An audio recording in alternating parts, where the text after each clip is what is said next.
शब्दर कच्च्या सांगेल जा विचारायचं काम आहे. गारत सुटलं बाबा विचारायचं काम आहे. काही खायला काही मेळ लागत नाही बाबा कीर्तनात, काही मेळ लागत नाही. आणि काहीला कीर्तनात चिंतनाचं मेळ नाही लागला का काही फक्त एवढ्या ध्यान ठेवतात ज्ञानेश्वर ज्ञानेश्वर माऊली झालं मगर महाराज ते गेटजवळ जातं. आणि गेटजवळ गेलं सगळ्याच्या अगोदर मी चालू, सगळ्याच्या अगोदर मी चालू. मला आतापर्यंत कळत नव्हतं सगळ्याच्या अगोदर कहाला जातं. नवनाथ महाराज आवाज चांगल्या छापला हाणतो ती चांगल्या चांगल्या.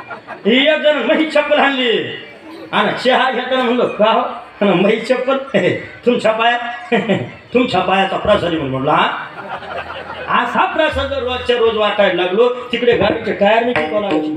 चिंतन लक्षात आलं पाहिजे. काही काहीला काही मेळ लागत नाही. गोड असं चिंतन महाराज संभाजीनगरला आणि एक असं समोर बसेल कीर्तनात गोड चिंतन समोर बसल्या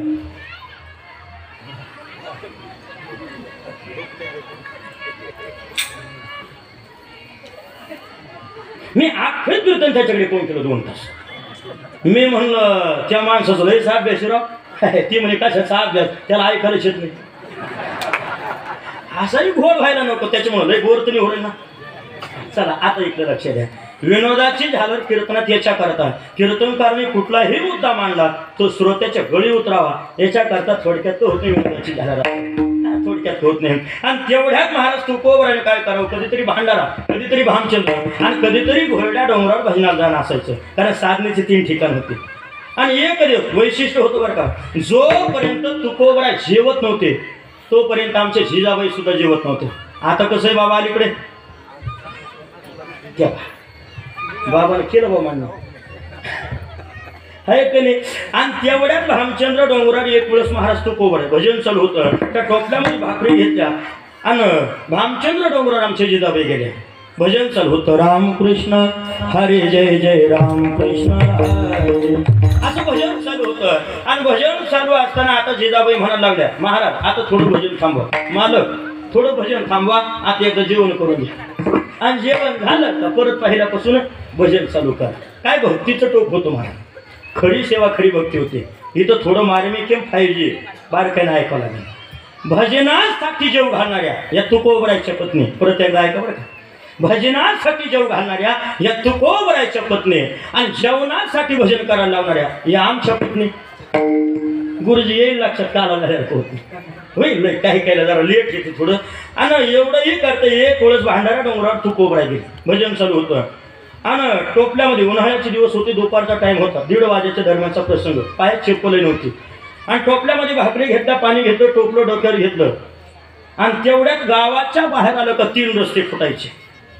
ज्या रस्त्याने मालक गेले ना त्या रस्त्याची माती जरी कानाला लावली एकच ध्वनी ऐकायला यायचं. कोणता विठ्ठल विठ्ठल असा ध्वनी ऐकायला यायचा. लक्षात आलं मालक आज भांडारा डोंगरावर गेले. बघा बरं का किती खरी सेवा आणि भक्तीचं टोक होतं.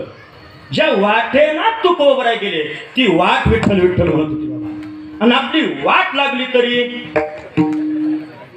जनाबाईच्या गौऱ्या विठ्ठल विठ्ठल म्हणत होत्या. आपल्या गौऱ्यात पुढे गेल्या तरी नाही ना बाबा. काय भक्तीचं टोक होतं. आणि चालता चालता भांडारा डोंगर जवळ आला. काटेरी रस्ते पायात चप्पल नव्हती. करवंदीची जाळी लागली आणि करवंदीचा काटा माझ्या जिजाबाईच्या पायात घुसला. जिजाबाई लगेच खाली बसल्या आणि बसल्या बसल्या शिव्या द्यायला लागल्या त्या काळ्या विठ्ठलच्या नादी लागून. अधिकार होता ना तेवढा. कोण कोणाची चिंता करतं. आवडीने भावी हरिनाम घेशील तुझी चिंता त्याची. तर विटेवरच्या मालकाने खाली उतरावं एका लहानशा गुराखाचं रूप घेतलं आणि लगेच भांडार डोंगर गाठला. जवळ आले. आई साहेब मी काढू काटा. भाकरी पाणी जिकडे तिकडे सांडलेलं होतं. मी काढू काटा. बाळा तुला काढ खेळकारी काटा. लय मोठमोठ्याचे काढले. रावणाचा काढला हो गारस. कंसाचा काढला. आगासूर बागासूर शक्टासूर काग वगैरे ठाप मारिले बाळपणे अवघे देते खाली बुडविले. एवढे मोठमोठे काटे काढले. हा काटा काय होता बघा. प्रसंग डोळ्यासमोर चित्रीकरण करा. 400 वर्ष अगोदरचा प्रसंग. भांडारा डोंगराच्या पायथ्याशी वातावरण आणि स्वतः लहानशा गुराख्याच्या रूपात जगाचा मालक आणि जिजाबाईचा पाय आपला मांडीवर घेतला आणि स्वतःच्या दाताने तोंडाने काटा काढला. काय प्रसंग असेल काय प्रसंग असेल. काटा सहज निघला काहीच कळलं नाही आणि कळणारही नव्हता. आणि सहज विचारलं बाळा अरे काटा सहज निघला एकदाच नाव तरी सांग ना. 8:30 वाजले. आभळ येतोय विजा कडकड होता.